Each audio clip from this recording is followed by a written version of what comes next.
지난 2017년 7월에 개봉한 덩케르크라는 영화가 있습니다. 이 영화는 2차 세계대전 당시인 1940년 5월 26일부터 6월 4일까지 프랑스 북부 덩케르트 해안에서 있었던 연합군의 대규모 철수작전을 소재로 만들어진 영화입니다. 2차 세계대전 중에 영국은 프랑스를 침공한 독일에 맞서서 약 35만 명의 병력을 파견합니다. 하지만 독일은 강력한 군사력을 바탕으로 프랑스의 방어선을 돌파하고 계속해서 서쪽으로 진격을 했습니다. 그 결과 영국과 프랑스 그리고 벨기에 연합군이 프랑스의 덩케르크 해안까지 밀려나서 퇴로가 막힌 채 고립이 되고 말았습니다. 탄약은 8시간 정도 버틸 분량밖에 없었습니다.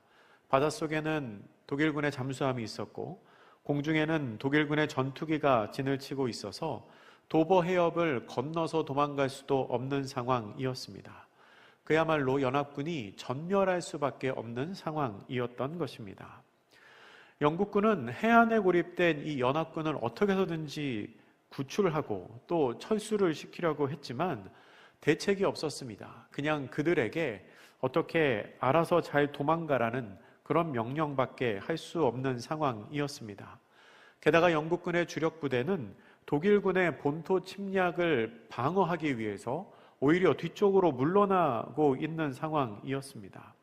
그러니까 이 덩케르크 해안에 있는 연합군은 탄약도 없고 도울 사람도 없고 도망갈 길도 없는 사상 최악의 상황에 놓여 있었던 것입니다.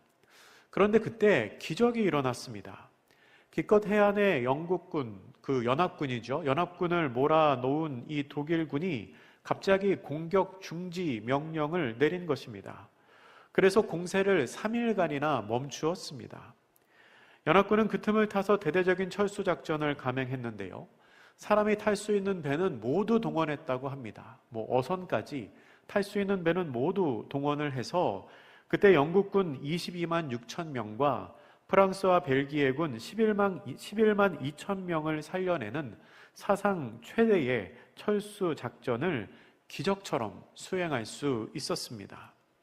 그런데 이 철수 작전은 전쟁사에 손꼽히는 미스테리한 사건으로 여겨집니다.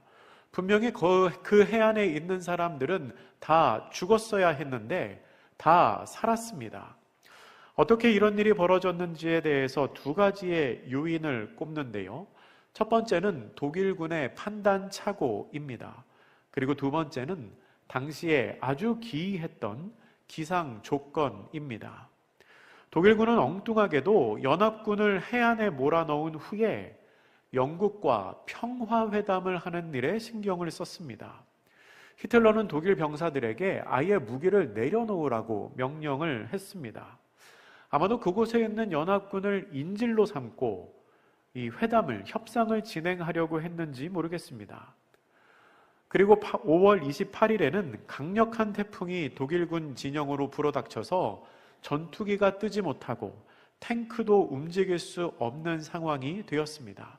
반면에 연합군은 그 태풍에 몸을 숨겨서, 그러니까 바람과 비가 쏟아지는 중에 몸을 숨겨서 이동을 했고 덩케르크 해안을 벗어난 후에는 오히려 바다가 고요해서 안전하게 영국으로 귀환할 수 있었다고 합니다. 그리고 그렇게 철수한 병력들은 다시 세력을 정비한 후에 그 유명한 노르망디 상륙 작전을 감행하고 그것을 기반으로 해서 연합군은 2차 세계대전을 승리로 이끌게 되었습니다.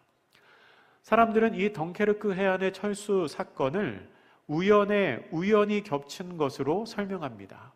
하지만 신앙의 관점으로 보면 이 모든 상황을 주관하신 보이지 않는 하나님의 손이 있음을 우리가 알게 됩니다.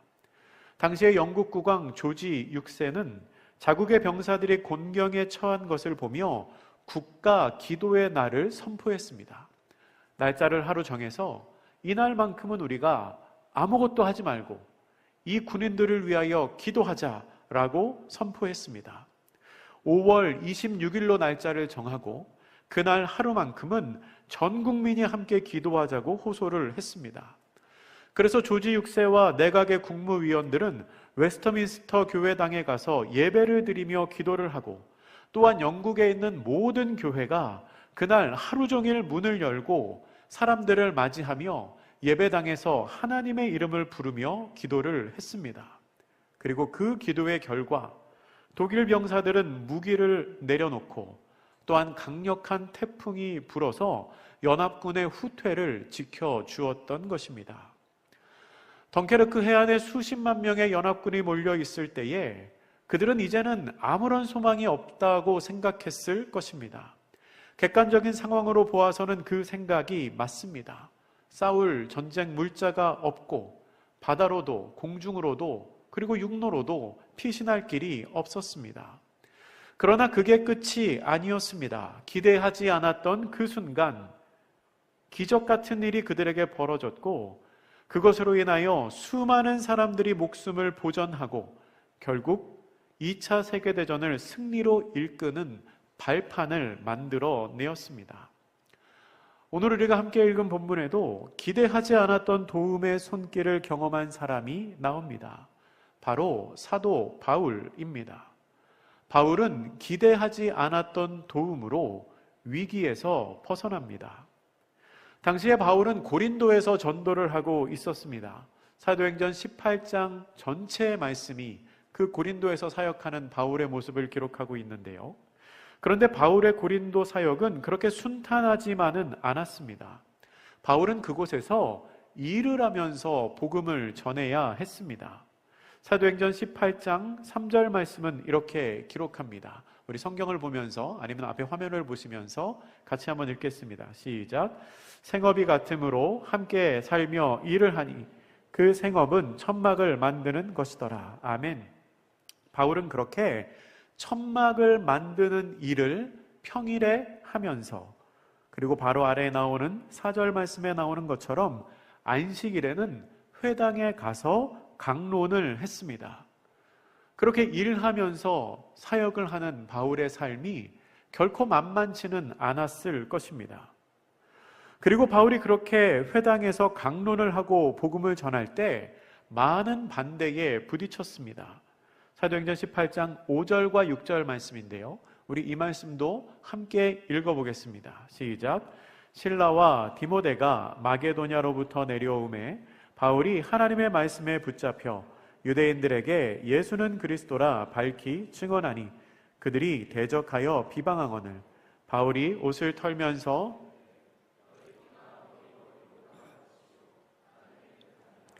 이후에는 이방인에게로 가리라 하고. 아멘. 바울이 유대인들을 향하여 예수님이 그리스도라고 증언하니 그들이 바울을 대적하며 비방합니다.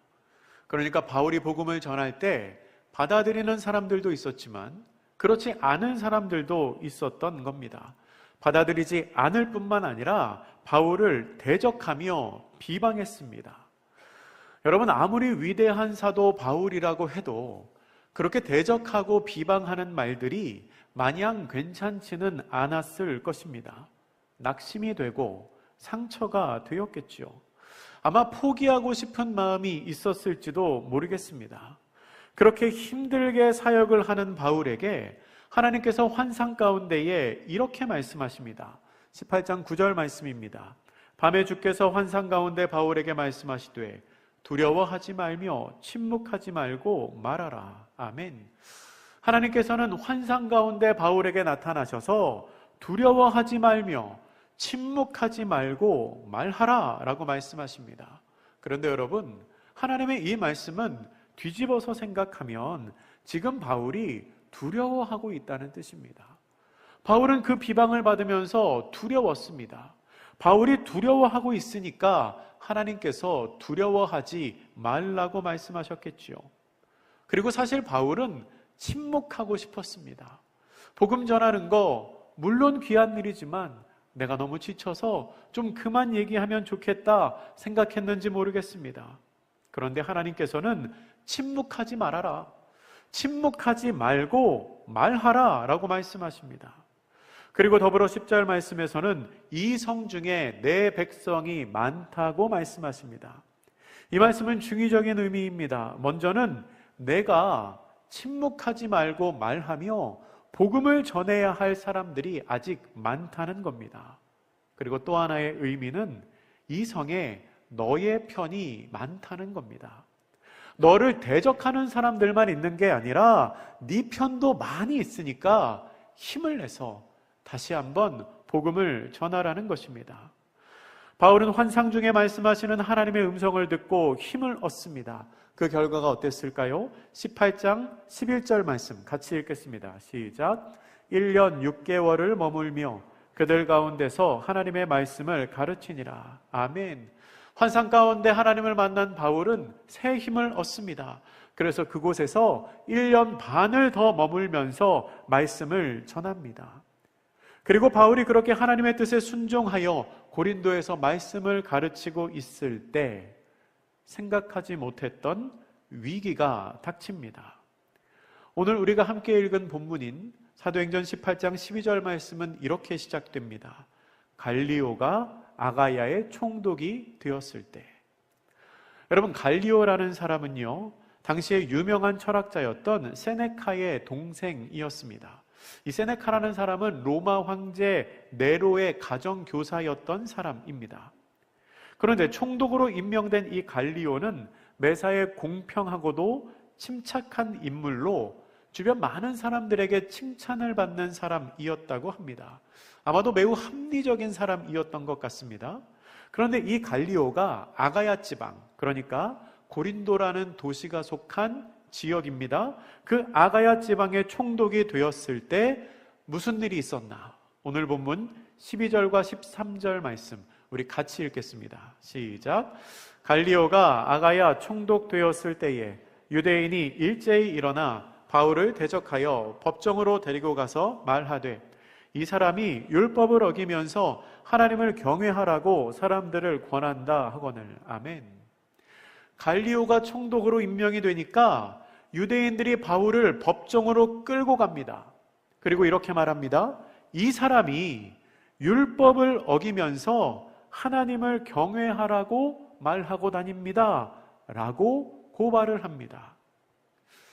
아마도 유대인들은 새로운 총독이 올 때까지 기다렸던 것 같습니다. 1년 반 동안은 별 특별한 일이 없었거든요.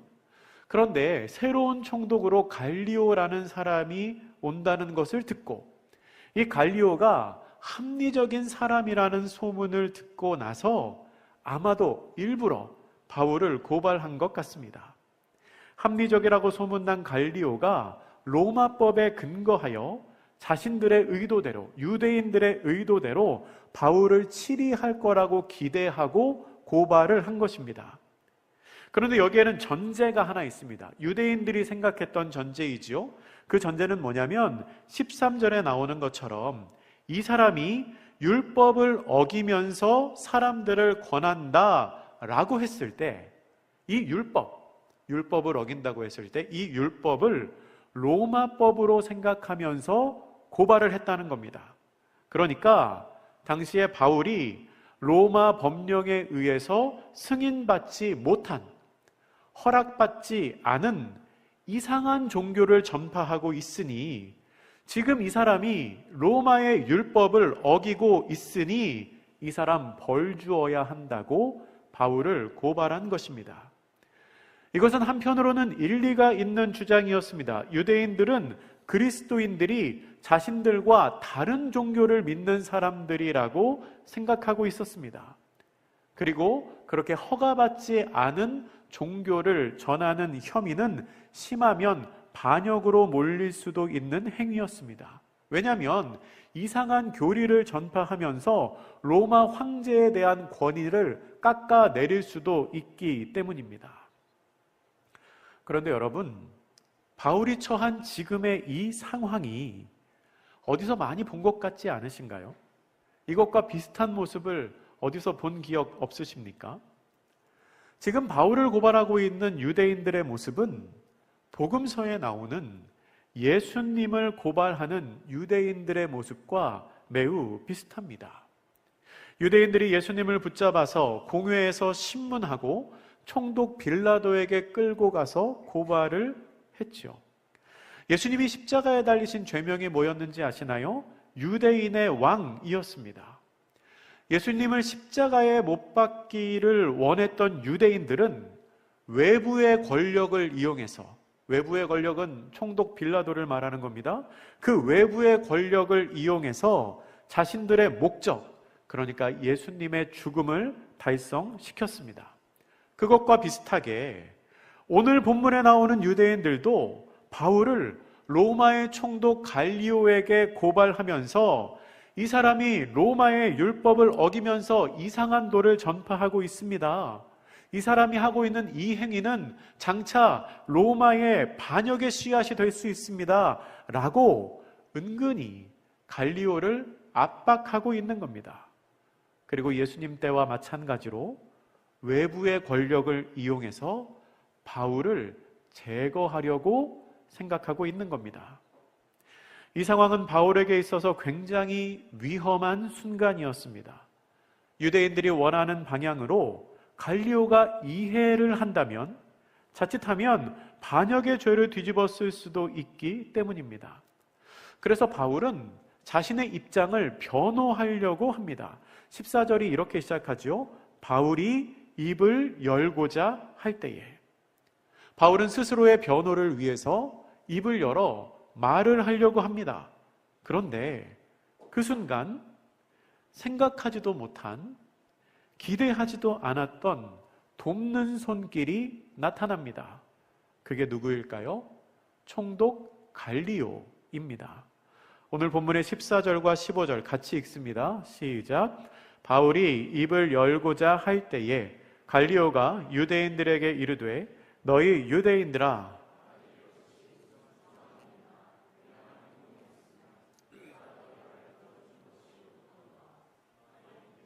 언어와 명칭과 너희 법에 관한 것이면 너희가 스스로 처리하라. 나는 이러한 일에 재판장 되기를 원하지 아니하노라 하고. 아멘. 여러분, 이 순간 갈리오는 본인이 의도하지는 않았겠지만 유대인들의 뜻을 꺾고 바울을 돕는 사람이 되었습니다. 그가 한 말을 메시지 성경으로 다시 한번 읽어드리겠습니다. 본문 14절부터 16절을 제가 메시지 성경으로 읽어드립니다. 바울이 막 자신을 변호하려고 하는데 갈리오가 끼어들어 유대인들에게 말했다. 이것이 범죄 행위와 관련된 문제라면 내가 기꺼이 여러분의 말을 듣겠소. 그러나 내게는 이것이 유대인들이 종교를 두고 벌이는 끝없는 말다툼처럼 들리오. 여러분이 직접 해결하시오. 말도 안 되는 이런 문제로 신경 쓰고 싶지 않소. 그러고 나서 갈리오는 그들을 법정에서 내보냈다. 아멘. 그러니까 갈리오는 유대인들의 고발을 그들만의 문제로 여기면서 나는 판단하지 않겠다. 나는 관여하지 않겠다라고 선언합니다. 당시의 유대교는요, 로마법 아래에 승인된 종교였습니다. 그래서 유대교를 믿으라고 말하는 건 전혀 문제가 되지 않았습니다. 유대인들은 바울은 우리와는 다르다고 생각해서 그를 고발했지만 총독 갈리오가 보기에는 그냥 바울도 유대교의 한 분파처럼 보이는 겁니다. 다 똑같은 사람들처럼 보이는 겁니다. 그러니까 당신들끼리 알아서 하시오. 나는 판단하지 않겠소. 라고 말하고 법정에서 내쫓은 것입니다. 상황이 이렇게 되니까 바울이 더 이상 입을 열 필요가 없습니다. 분명히 위기 상황이었습니다. 그런데 바울이 한마디도 하지 않았는데도 문제가 그냥 해결되었습니다.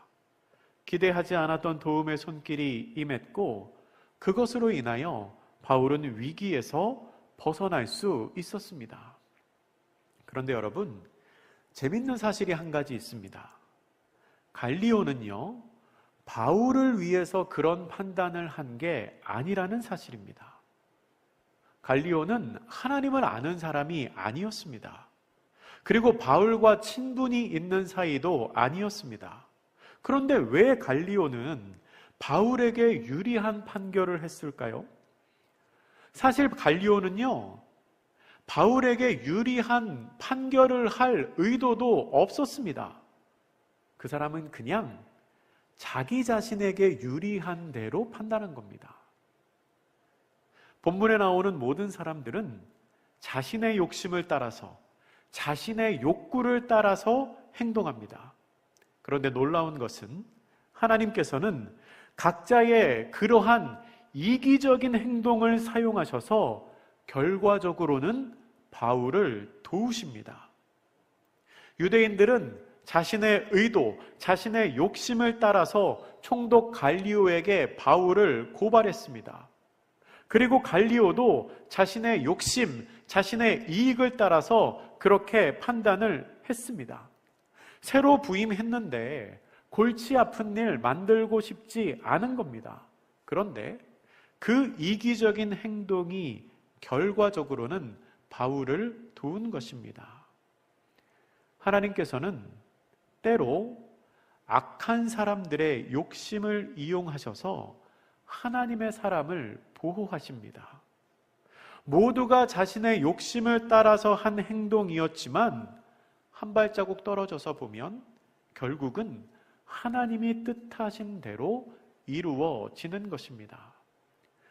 우리는 창세기에 나오는 요셉을 통하여 그렇게 일하시는 하나님을 볼 수 있습니다. 창세기 50장 20절은 이렇게 기록합니다. 이 말씀도 같이 읽겠습니다. 시작. 당신들은 나를 해하려 하였으나 하나님은 그것을 선으로 바꾸사 오늘과 같이 많은 백성의 생명을 구원하게 하시려 하셨나니. 아멘. 요셉의 형들은 요셉을 시기하는 마음으로 그를 해치려고 했습니다. 그리고 요셉을 상인들에게 팔아 넘겼습니다. 그런데 하나님께서는 형들의 그러한 이기적인 행동을 선으로 바꾸셔서 요셉을 살리고 요셉의 가족을 살리고 애굽 나라를 살렸을 뿐만 아니라 주변 모든 나라를 살리는 결과를 이끄셨다는 겁니다. 하나님께서는 욕심쟁이들의 행동을 통하여 오히려 하나님의 사람을 보호하시고 주변에 있는 사람들을 살리십니다.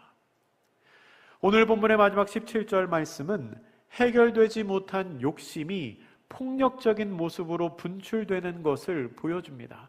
17절 말씀 우리 한 번 더 같이 읽겠습니다. 시작. 모든 사람이 회당장 소스데네를 잡아 법정 앞에서 때리되 갈리오가 이 일을 상관하지 아니하리라. 아멘. 왜 그 사람들이 회당장이었던 소스데네를 잡아서 때렸는지 그 이유는 잘 모르겠습니다. 소스데네가 이 모든 일의 주동자인데 일이 뜻대로 되지 않으니 그 주동자에게 분풀이를 했을 수도 있고 그냥 아무 이유 없이 폭력의 감정을 분출했을 수도 있습니다. 그런데 그 모습을 보면서도 갈리오는 그들의 일에 상관하지 않습니다. 자신의 욕심에 따라 움직이는 사람이라는 것을 보여주고 있지요. 상관해봐야 이익이 되는 것도 없고 골치만 아플 것 같으니 그냥 보고서도 못 본 척 하는 겁니다. 유대인들은 자신의 욕심을 따라 폭력을 일으키고 갈리오는 자신의 이익을 따라 폭력을 보면서도 눈을 감습니다. 분명히 범죄와 관련된 행위면 내가 판단하겠다 앞에서는 얘기했으면서 뒤에서는 그러한 일이 벌어져도 상관하지 않습니다. 귀찮고 싫은 거지요. 그러면 위험에 처해 있다가 기대하지 않았던 은혜를 경험한 바울은 어떻게 되었을까요? 16장 18절을 보면 바울은 아주 여유 있게 고린도에서 여러 날을 더 머물다가 형제들과 작별 인사를 하고 동역자들과 함께 수리아 지방으로 떠나갑니다. 돌이켜보면 바울의 고린도 사역은 순탄하지만은 않았지만 늘 하나님의 도우심이 함께 하셨습니다. 바울이 복음을 전할 수 있었던 것은 하나님의 도우심이 있었기에 가능한 일입니다. 제가 18장 5절 말씀을 다시 한번 읽어드립니다. 실라와 디모데가 마게도냐로부터 내려오매 바울이 하나님의 말씀에 붙잡혀 유대인들에게 예수는 그리스도라 밝히 증언하니. 아멘. 바울은 하나님의 말씀에 붙잡혀서 하나님의 말씀을 의지하며 예수님이 그리스도이심을 증언했습니다. 또한 우리가 아까도 살펴본 것처럼 하나님께서는 환상으로 나타나셔서 바울에게 용기를 주십니다. 그리고 기대하지 않았던 도움으로 바울을 변호하십니다. 또한 바울을 악한 자들의 폭력에서도 보호하십니다. 어쩌면 오늘 본문 17절에 나오는 이 폭력은 바울을 향한 폭력이 될 수도 있었습니다. 그런데 그 순간에도 하나님의 보호하심이 있었던 것입니다. 다시 정리하면 바울의 고린도 사역은 늘 순탄하지는 않았지만 항상 하나님의 도우심이 함께 하셨습니다. 그런데 여러분, 우리가 이 사실을 기억하고 인정한다면 오늘 본문 14절에 등장하는 갑작스러운 도움은 하나님의 갑작스러운 등장을 의미하는 것이 아님을 알 수 있습니다. 제가 다시 한 번 더 말씀드립니다. 본문 14절에 등장하는 갑작스러운 도움은 하나님의 갑작스러운 등장을 의미하는 것이 아닙니다. 이게 무슨 말입니까? 그러니까 하나님께서 바울과 떨어져서 멀리 계셨다가 바울이 위기에 처하자 갑자기 나타나셔서 그를 도우신 게 아니라는 겁니다. 하나님은 늘 바울과 함께 하셨습니다. 천막을 만드는 일을 할 때도 함께 하셨고요. 하나님의 말씀에 붙들려 복음을 전할 때도 함께 하셨습니다. 그리고 바울의 대적들이 바울을 비방할 때도 하나님은 함께 하셨습니다. 그리고 바울이 고발을 당했을 때 늘 함께 하셨던 하나님께서 바울을 도우신 것입니다. 그러니까 바울로서는 기대하지 않았던 도움이지만 그 도움의 주체는 바울과 늘 함께 하셨던, 언제나 바울 곁에 계셨던 하나님이셨습니다. 여러분, 예수님께서는 우리와 함께 하시는 하나님으로 이 땅 가운데 오신 분이십니다. 그래서 그분의 이름을 임마누엘이라고 하지요. 하나님은 우리와 늘 함께 하십니다. 그리고 하나님과 함께하는 우리를 대적할 수 있는 존재는 아무도 없습니다. 로마서 8장 31절의 하반절은 이렇게 기록합니다. 만일 하나님이 우리를 위하시면 누가 우리를 대적하리요? 아멘. 임마누엘, 하나님이 우리와 함께 계시기에 우리를 대적할 수 있는 존재는 없습니다. 하나님이 나와 함께 하시고 하나님이 나를 돕고 계시기 때문입니다. 또한 임마누엘, 하나님이 나와 함께 하시기에 우리는 기대할 수 없는 상황에서도 기대하지 않았던 도움을 얻게 됩니다. 바울의 삶에 그렇게 함께 하신 하나님께서 여러분의 삶에도 동일하게 역사하실 것입니다. 말씀을 정리합니다. 고린도에서 사역을 하던 바울은 유대인들에 의하여 고발을 당합니다. 바울에게는 큰 위기였습니다. 그런데 그때 총독 갈리오에 의해 기대하지 않았던 도움을 받습니다. 갈리오는 결과적으로는 바울을 도운 사람이 됐지만 사실 바울을 돕고자 하는 의도는 전혀 없었습니다. 그저 자신의 이익을 따라서 행동을 했을 뿐입니다. 욕심을 따라서 한 행동이 바울에게는 유익이 된 것입니다. 우연처럼 보이는 그 일 뒤에는 하나님의 보이지 않는 손길이 있습니다. 하나님께서는 때로 악한 사람들의 욕심까지도 사용하셔서 하나님의 사람을 보호하시고 하나님의 사람을 지키십니다. 그렇게 우리를 도우시는 하나님은 내 곁에 계셨다가 안 계셨다가 하시는 하나님이 아닙니다. 늘 나와 함께 하시는 임마누엘의 하나님이십니다. 우리와 늘 함께 하고 계시는 그 하나님께서는 가장 완벽한 타이밍에 우리를 도우십니다. 그리고 우리를 위한 도움을 이미 예비하고 계십니다. 내가 알지 못하기 때문에 갑작스럽게 느껴질 뿐이지 하나님께서는 이미 모든 시간, 모든 순간에 우리와 함께하고 계십니다. 하나님께서 나와 함께 계심을 기억하며 일마다 때마다 평안하게 하시는 그 하나님의 도움의 손길을 경험하는 복된 성도님들 되시기를 주님의 이름으로 축복합니다. 기도하겠습니다. 사랑의 하나님, 유대인들이 바울을 고발하는 위기의 순간에 하나님께서는 기대하지 않았던 도움으로 바울을 도우셨습니다. 우리의 삶에도 그러한 은혜가 있기를 원합니다. 나와 늘 함께 하시고 동행하시는 주님을 바라보며 일마다 때마다 우리의 삶에 함께 하시는 주님의 손길을 경험하게 하옵소서. 사람들의 악한 욕심까지도 선으로 바꾸셔서 은혜를 베푸실 하나님을 신뢰합니다. 주님, 우리의 삶에 역사하여 주시옵소서. 감사드리며 예수님의 이름으로 기도드립니다. 아멘.